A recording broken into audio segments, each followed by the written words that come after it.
Hey everyone, my name is JayLiebs and I am here today with Nihal Satyadev. We are at the Next Gen Summit in New York City and I want to welcome you to my show. Sweet. Thank you so much for having me. So I want to talk to you today because when we met, you told me that you're working with kind of improving the patient care with Alzheimer's and things like that, and I found that very interesting.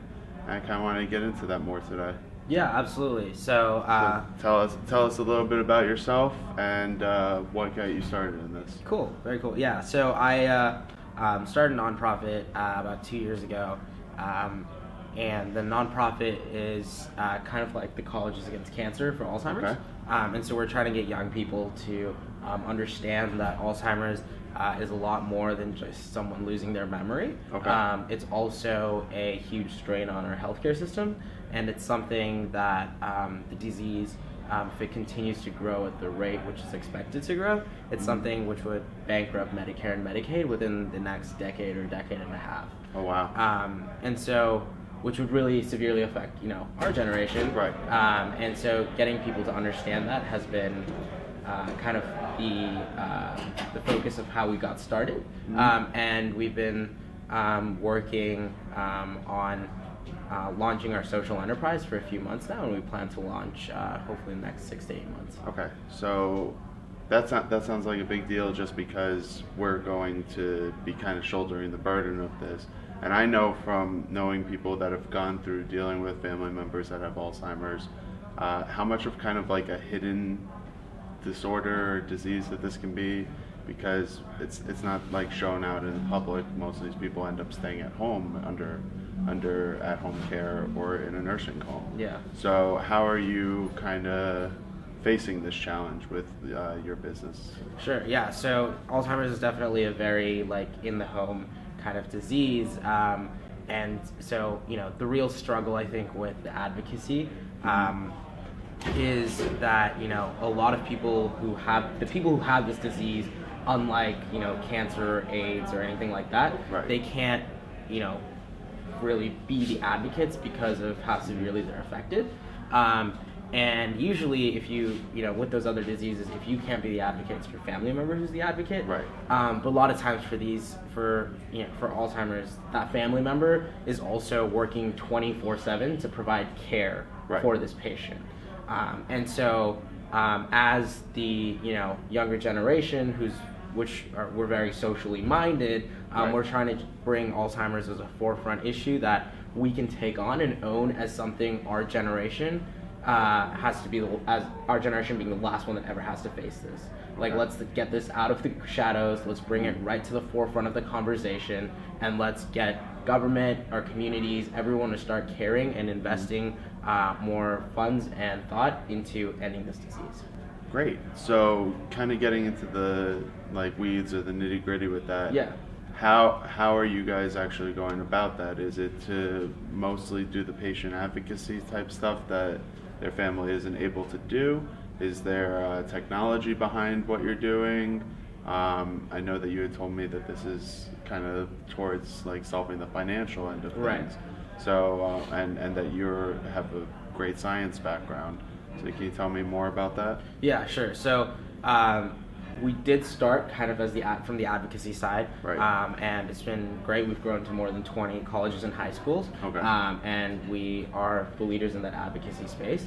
But now that we've kind of grown this base of students who are passionate and care about this, we now want to be using these students to provide care, okay, for these patients.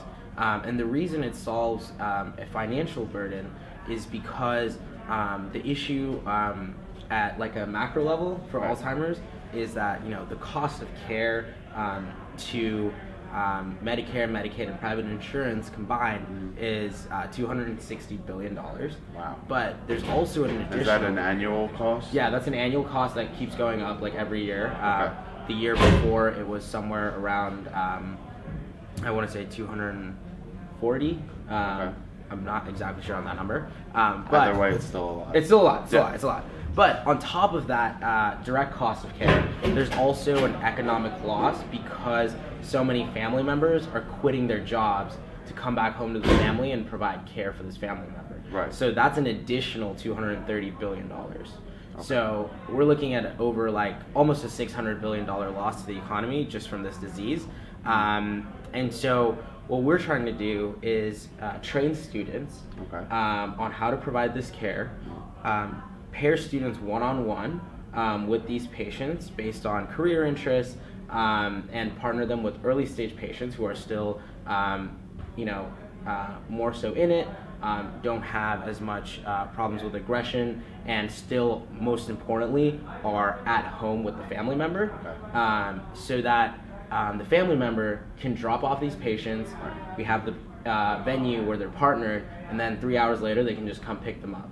And so for the family member, it's such a crucial stress relieving few hours, and for so many of them, it's not even just about them like relaxing during that time. That's the time that they get to like do errands, do chores around the house, and like make it that you have a more livable space than always dealing with exactly. And that cuts down on the costs like from Medicare or Medicaid, because they're because you're not paying for the at-home nursing when you're doing that type of stuff. And I know that there's a limit to that too. Yeah, there is a limit to how far Medicaid goes towards helping with this issue. And so since we're using student volunteers, we would be able to offer the service at a much lower cost. And so we've already done this as a grant-funded model. It's been fantastic in terms of us being able to get research behind this. And now we're finally launching it as a social enterprise. So the grant is funded by the Eisner Foundation, and we've partnered with the UCLA Division of Geriatrics to partner students with these patients. So our grant-funded model has allowed us to do some research with how effective the model is. So we've seen about 87% of caregivers have said this 6 hours has been enough stress relief for them. And then 88% of students have said that this program is rated excellent and would recommend it to a friend. And some students have even gone on to pursue a minor in gerontology and are looking much more into careers of aging and Alzheimer's, which is going to be a lot more needed in the future. That's fantastic. So how, if somebody wanted to get involved, how do they get involved? Is it just on college campuses, or are you taking volunteers from other places? Yeah, so right now we're just in college campuses.